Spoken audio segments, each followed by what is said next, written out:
प्रधानमंत्री जी ऑस्ट्रेलिया जाते हैं और जादू से State Bank of India $1 billion loan Adani ji को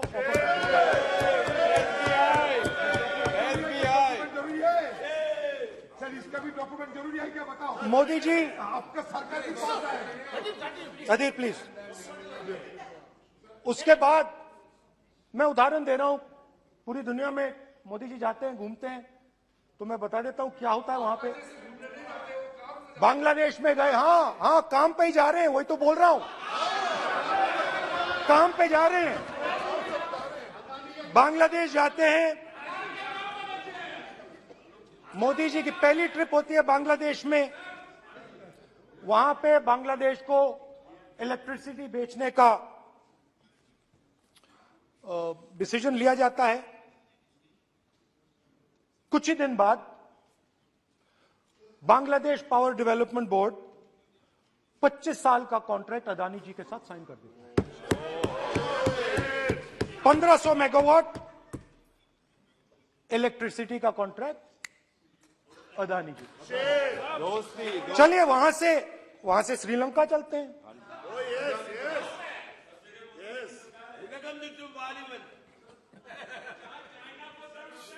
जून 2022 में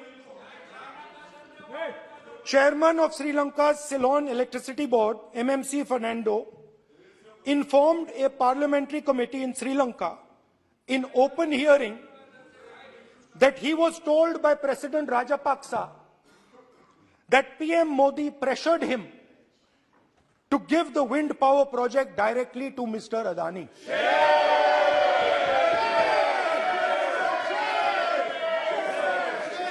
मतलब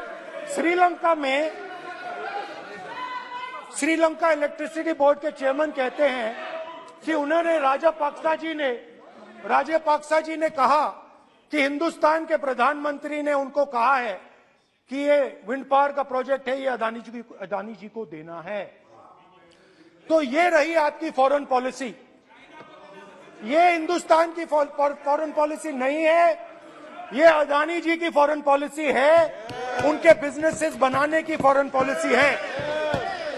2022 में अदानी जी अनाउंस करते हैं कि वो $50 बिलियन इन्वेस्ट करेंगे to build the world's largest green hydrogen ecosystem. और इस बजट में बीजेपी की सरकार निर्मला सीतारमण जी कहती हैं हम ग्रीन हाइड्रोजन के लिए बहुत ह्यूज इंसेंटिव्स देंगे। 19,700 करोड़ रुपए हम ग्रीन हाइड्रोजन के लिए देंगे, मतलब अदानी जी को देंगे। बजट में अदानी जी के लिए 50 नए airport, coastal shipping, horticulture, grain storage, ये सब काम आप कर रहे हैं। तो मेरे सिर्फ कल प्रधानमंत्री जी कल भाषण देंगे, मेरे उनसे 2-3 छोटे से सवाल हैं। मेरा प्रधानमंत्री जी से 2-3 सवाल हैं। पहले अदानी जी के हवाई जहाज में मोदी जी जाते थे, अब मोदी जी के हवाई जहाज में अदानी जी जाते हैं। पहले लोकल मामला था, फिर नेशनल मामला हो गया, उसके बाद इंटरनेशनल मामला हो गया। अदानी जी के लिए बोरिस जॉनसन का बेटा काम करता है, आपको पता नहीं मालूम है या नहीं मालूम? भाई सॉरी, नहीं बेटा भी, भाई काम करता है।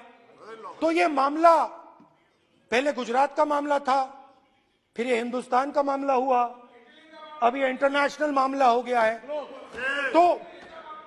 तो मेरा सवाल प्रधानमंत्री जी से, और सिंपल सवाल है, प्रधानमंत्री जी आपकी फॉरेन ट्रिप्स पे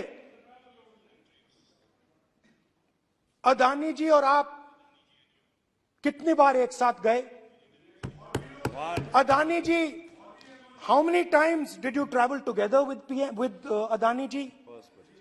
How many times did Adani ji join you later on a visit? How many times did Adani ji travel to a country immediately after you did? Good question. And in how many of these countries after you visited did Adani ji get a contract?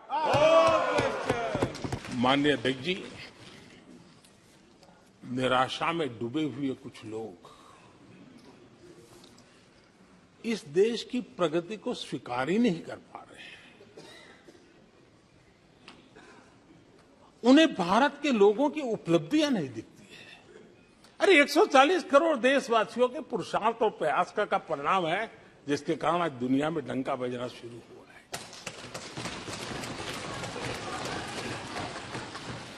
उन्हें भारत के लोगों के पुरुषार्थ और परिश्रम से प्राप्त उपलब्धियां उनको नजर नहीं आ रही हैं। माननीय अध्यक्ष जी,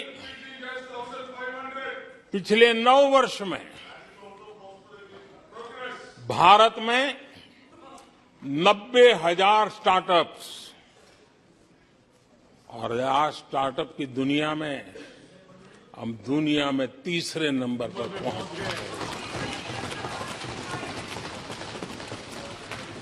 एक बहुत बड़ा स्टार्टअप इकोसिस्टम आज देश के टायर 2, टायर 3 सिटीज में भी पहुंच चुका है। हिंदुस्तान के हर कोने में पहुंचा है। भारत के युवा सामर्थ्य की पहचान बनता जा रहा है।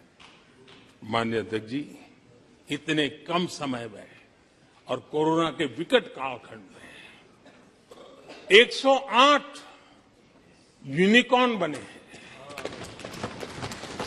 और एक यूनिकॉर्न का मतलब होता है उसकी वैल्यू 6-7 हजार करोड़ से ज्यादा होती है। ये इस देश के नौजवानों ने करके दिखाया। कुछ लोग ऐसे निराशा में डूबे हैं, ऐसे निराशा में डूबे हैं। काका हाथरसी ने एक बड़ी मजेदार बात कही थी। काका हाथरसी ने कहा था, आगा पीछा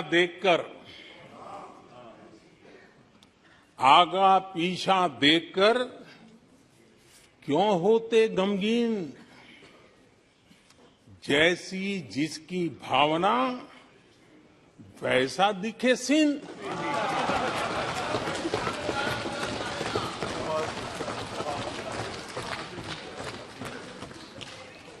आदरणीय अध्यक्ष जी, आखिर ये निराशा भी ऐसे नहीं आई है। इसके पीछे कारण है। एक तो जनता का हुक्म, बार बार हुक्म, लेकिन साथ साथ इस निराशा के पीछे जो अंतर मन में पड़ी हुई चीज है, जो चैन से सोने नहीं देती है, और क्या है? पिछले 10 साल में 2014 के पहले 2004 से 14 भारत की अर्थव्यवस्था खस्ता हाल हो गई। निराशा नहीं होगी तो क्या होगा? माननीय अध्यक्ष जी, एक बार जंगल में 2 नौजवान शिकार करने के लिए गए, और वो गाड़ी में अपनी बंदूक नीचे उतार करके थोड़ा टहलने लगे।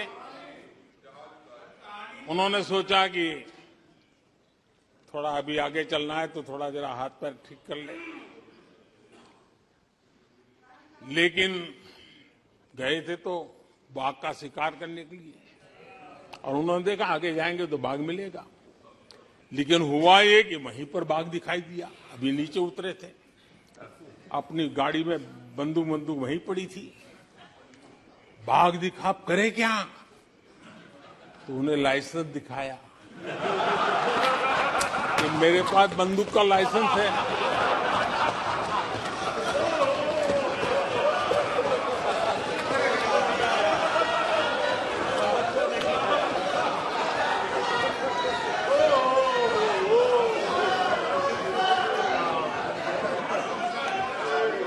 इन्होंने भी बेरोजगारी दूर करने के नाम पर एक कानून दिखाया, वो कानून बना दिया है।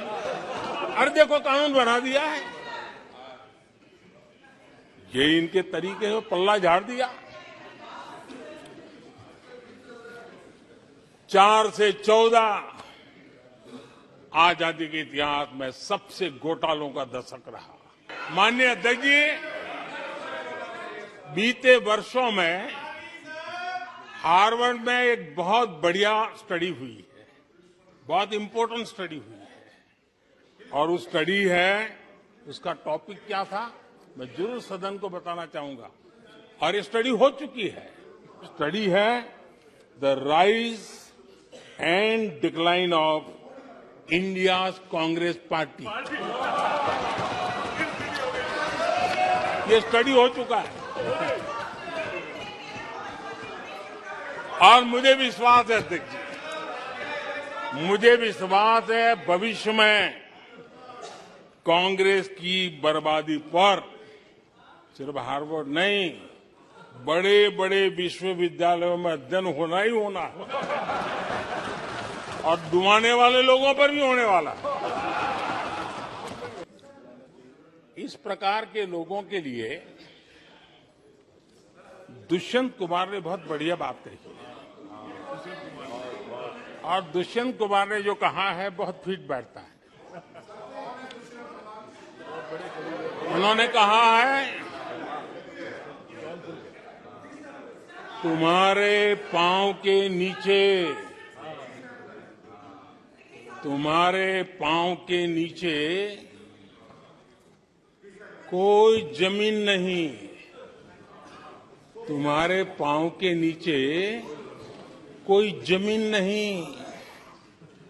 कमाल ये है, कमाल ये है कि फिर भी तुम्हें यकीन नहीं।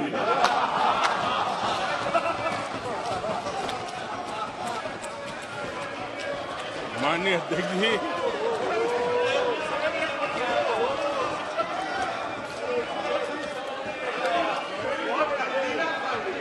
आदरणीय अध्यक्ष जी, सुनो फिर। आदरणीय अध्यक्ष जी, ये लोग बिना सर पैर की बातें करने के आदी होने के कारण उनको ये भी याद नहीं रहता है कि वो खुद का कितना कॉन्ट्राडिक्शन कहते हैं। कभी एक बात, कभी दूसरी बात, कभी एक तरफ, कभी दूसरी तरफ।